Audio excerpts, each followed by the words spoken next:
Hi friends, বাবুস কিচেনে সবাইকে welcome করে আজ আমি আপনাদের সামনে আরও একটি রেসিপি নিয়ে হাজির হয়েছি। আজকের রেসিপি হলো লাউ পাতার বড়া। পুরে ভরা মুচমুচে লাউ পাতার বড়া। তা চলুন যাওয়া যাক রেসিপির দিকে। আমি কিভাবে বানিয়েছি এই লাউ পাতার বড়া, আর ভিডিওটি স্কিপ না করে লাস্ট পর্যন্ত দেখার জন্য অনুরোধ রইল। সবার প্রথমে এখানে আমি নরম লাউ পাতা নিয়েছি। লাউ পাতাগুলোকে খুব ভালোভাবে জলে ধুয়ে নিয়েছি। একটা বড় পাত্রের মধ্যে হালকা গরম জল নিয়েছি। এই গরম জলের মধ্যে লাউ পাতাগুলো কিছুক্ষণের জন্য ডুবিয়ে রাখবো। এর ফলে পাতাগুলো খুব নরম হয়ে যাবে, সাথে সাথে পাতার মধ্যে কোনো পোকামাকড় থাকে সেটাও বেরিয়ে যাবে। এখন এই কুচো চিংড়ির মধ্যে দেবো একদম ছোট ছোট করে কেটে নিয়ে আলুর টুকরো। আলুটা এখানে পুরোপুরি অপশনাল। দেবো মিডিয়াম সাইজের কোচানো পেঁয়াজ। দেবো স্বাদ মতো লবণ, হলুদের গুঁড়ো, অল্প করে লাল লঙ্কার গুঁড়ো, সাথে দেবো পোস্ত বাটা। আমি এখানে একটা বড় বাটির হাফ বাটি পোস্ত বেটে নিয়েছি। দেবো সর্ষের তেল। এখানে আমি 2 চামচ মতো সর্ষের তেল দিয়েছি। হাত দিয়ে সমস্ত উপকরণ ভালোভাবে মিশিয়ে নেব। আপনারা এখানে পোস্তর সাথে সাথে সর্ষে বাটাও ব্যবহার করতে পারেন। ভালো করে সমস্ত উপকরণ মিশিয়ে নিয়েছি। এখন যাব নেক্সট প্রসেসে। লাউ পাতাগুলো গরম জল থেকে তুলে নিয়ে খুব ভালোভাবে জল ঝরিয়ে নিয়ে একটা থালার মধ্যে নিয়ে নিয়েছি। এখন এই লাউ পাতার মধ্যে চিংড়ির পুরটা ভরে নেব।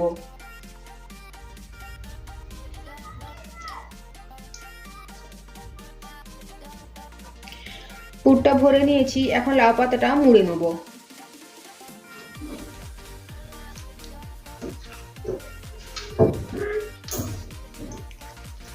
ঠিক এভাবে মুড়ে নিয়েছি।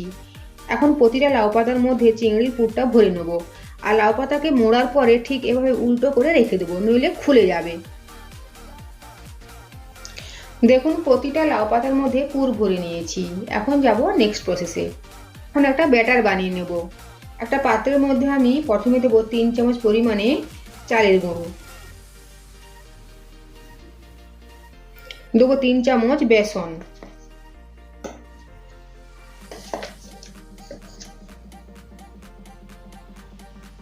দেবো লাল লঙ্কার গুঁড়ো, হলুদের গুঁড়ো, দেবো হাফ চামচ মতো লবণ। এখন পরিমাণ মতো জল দিয়ে একটা ব্যাটার বানিয়ে নেব।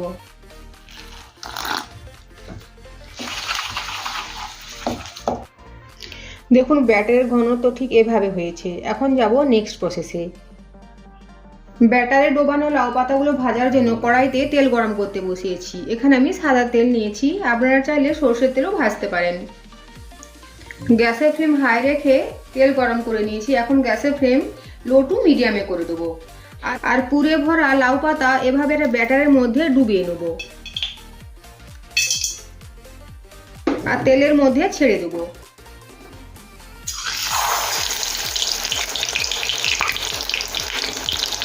এই অবস্থায় গ্যাসের ফ্লেম কমিয়ে রাখতে হবে, নইলে বাইরে থেকে ভাজা ভাজা হলেও ভেতরে কাঁচা থেকে যাবে। আর ওপর থেকে এভাবে তেল ছিটিয়ে দেবো। ব্যাটারে ডোবানো লাউ পাতা তেলে দেওয়ার সময় খেয়াল রাখতে হবে যে পাশটা পাতাটা মোড়া ছিল ঠিক সেই পাশে নিচের দিকে দেওয়ার জন্য। তার ফলে পাতাটা ফুলে যাবে না। দেখুন লাউ পাতাটা আমি উল্টে দিয়েছি। এখন কিছুক্ষণ সময় নিয়ে লাউ পাতাটা ভেজে নিতে হবে। তার ফলে ভেতরে মাছগুলোও সেদ্ধ হয়ে যাবে, সাথে সাথে আলুটাও সেদ্ধ হয়ে যাবে। লাউ পাতাটা ভাজা হয়ে গিয়েছে। প্রায় 5 থেকে 6 মিনিট সময় নিয়ে এপিট ওপিট উল্টে লাউ পাতাটা আমি ভেজে নিয়েছি। এখন তুলে নেব।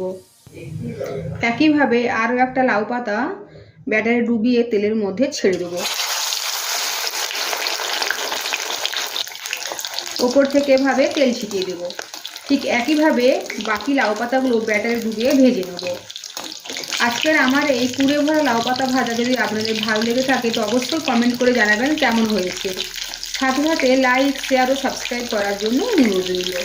আর পাশে থাকা বেল আইকন প্রেস করার অনুরোধ রইল আমার প্রতিদিনের নোটিফিকেশন পাওয়ার জন্য। তৈরি হয়ে গিয়েছে পুরে ভরা লাউ পাতার মুচমুচে বড়া। গরম গরম ভাতের সাথে পরিবেশন করব। আর ভিডিওটি লাস্ট পর্যন্ত দেখার জন্য ধন্যবাদ।